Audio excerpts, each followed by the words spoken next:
que maneiro. Quase 10 minutos de queima de fogos. Não, é pra fazer a festa mesmo.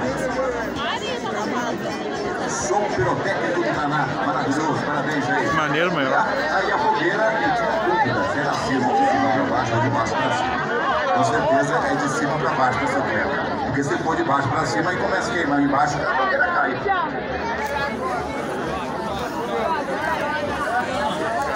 E um abraço pro Léo, o responsável que fez a organização da fogueira, viu, Léo? Parabéns pelo trabalho, ficou muito bonito. Show de bola, meu povo! Foi acesa a fogueira de São Pedro e São Paulo em Bocaina. É sinal que a nossa festa está cada vez mais animada, minha gente!